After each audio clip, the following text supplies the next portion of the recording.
प्यारे बच्चों, आज बात करेंगे मिट्टियों के बारे में।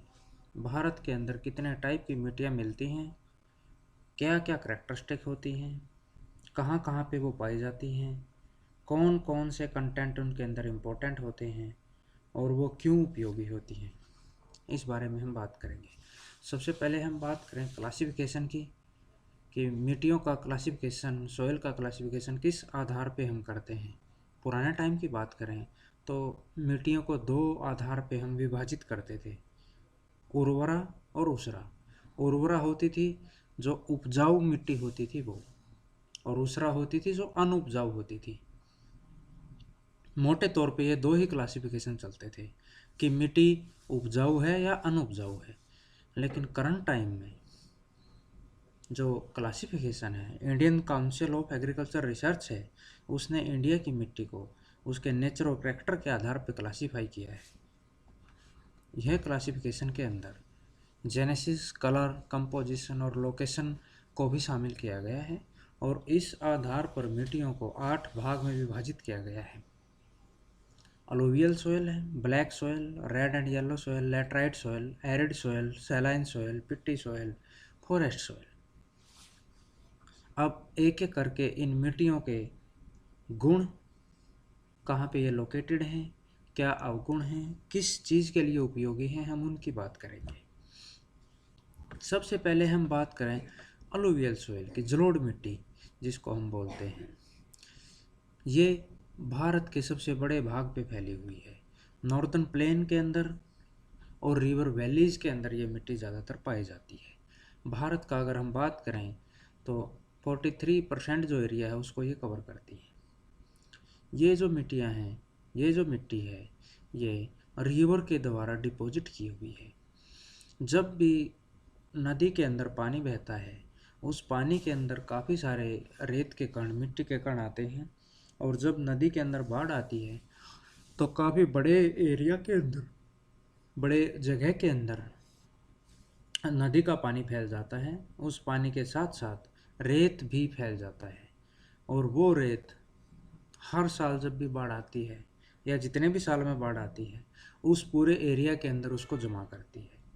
यही प्रक्रिया बार बार रिपीट होती है, और उसी प्रक्रिया से ये मिट्टी बनती है, जिसकी वजह से उपजाऊपन है जो इस मिट्टी का वो हमेशा बना रहता है, क्योंकि साल दर साल या कुछ साल के अंदर नई मिट्टी उस जगह के अंदर मिल जाती है, जिससे हम कह सकते हैं कि नेचुरल तरीके से इस मिट्टी का जो उपजाऊपन है वो बना रहता है, और इसी वजह से ये सबसे ज़्यादा सूटेबल होती है एग्रीकल्चर के लिए। वर्ल्ड के अंदर, केवल इंडिया के अंदर नहीं, वर्ल्ड के अंदर जहाँ जहाँ भी सबसे ज़्यादा एग्रीकल्चर होती है वो अलुवियल सॉइल के ऊपर ही देखने को मिलती है। इसके बाद अगर हम इस मिट्टी की बात करें तो एक नैरो सा कॉरिडोर बना हुआ है राजस्थान के अंदर, जो राजस्थान से होता हुआ गुजरात की तरफ जाता है। पेनिनसुलर इंडिया के अंदर बात करें तो डेल्टाया है जो ईस्ट कोस्ट के, वहाँ पे ये मिट्टी मिलती है, और रिवर वैलीज के अंदर देखने को मिलती है। अगर हम नेचर की बात करें इसकी, ये सैंडी से क्ले की तरफ जाती हुई देखने को मिलती है। ये अगर हम कंटेंट की बात करें, पोटास के अंदर रिच होता है इसके अंदर कंटेंट, और फॉस्फोरस के अंदर पुअर होती है ये मिट्टी। जहाँ पे हम लोकेशन की बात कर रहे हैं, अगर हम इंडिया का मैप देखें सॉइल का, तो पूरा का पूरा नॉर्थ इंडिया का जो मैदान है और राजस्थान का नैरो होता हुआ गुजरात की तरफ जाता है, यहाँ पे असम की तरफ फैला हुआ है। जहाँ पे ये ईस्ट कोस्ट की बात हो रही थी नदी वैलियों की, ये यहाँ पे देखने को मिलती है। जो ऊपर और अपर और मिडल गंगा का जो प्लेन है, वहाँ पे दो टाइप की तरह से ये सॉइल डेवलप हुई है, खादर और भांगर। खादर है जो न्यू एलुवियल है, अलुवियम है, और भांगर है जो ओल्ड अलुवियम है। न्यू एलुवियम से मतलब इसका है कि जहाँ पे नदियों के बाढ़ का पानी पहुँच जाता है वो न्यू एलुवियम है, यानी वहाँ पे बाढ़ के पानी के साथ साथ मिट्टी भी आ जाती है, जमा होती है हर साल, वो न्यू है।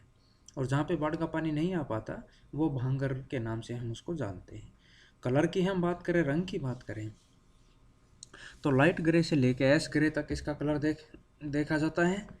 और ये इंटेंसली कल्टीवेटेड है, बहुत ज़्यादा मात्रा में जहाँ पे खेती होती है वहाँ पे ये मिट्टी देखने को मिलती है। उसके बाद हम ब्लैक सोयल की बात करें, काली मिट्टी की बात करें, अगर हम कवर की बात करते हैं तो दक्कन प्लेटू के अंदर ये फैली हुई है। दक्कन प्लेटू के अंदर भी अगर हम स्टेट्स की बात करें, महाराष्ट्र, मध्य प्रदेश, गुजरात, आंध्र प्रदेश और कुछ पार्ट तमिलनाडु का है जहाँ पे ये मिट्टी फैली हुई है।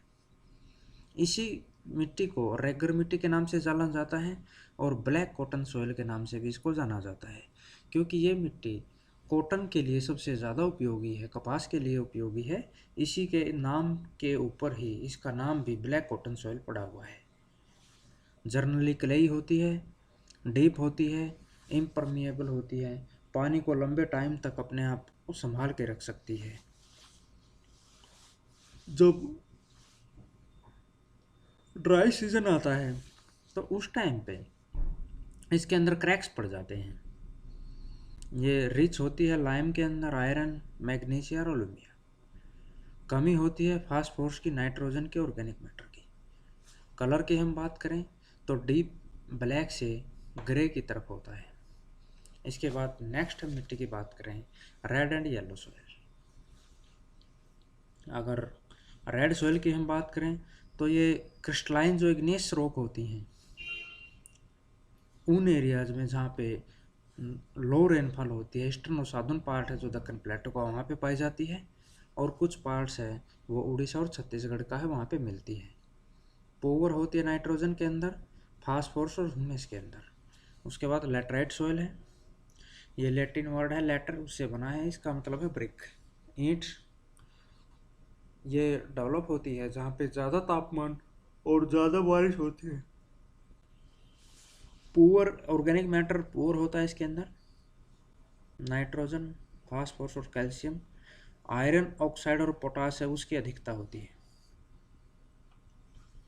ये मिट्टी खेती के लिए सूटेबल नहीं है, लेकिन कहीं कहीं पे फर्टिलाइज़र का इस्तेमाल करके इसको खेती के लिए सूटेबल किया हुआ है।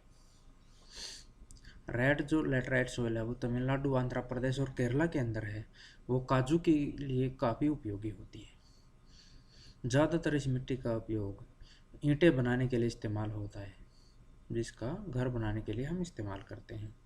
लैटराइट सॉइल है वो नॉर्मली कर्नाटका कॉमनली जो पाई जाती है, केरला, तमिलनाडु, मध्य प्रदेश और कुछ हिली पार्ट से उड़ीसा का और असम के अंदर ये मिलती है।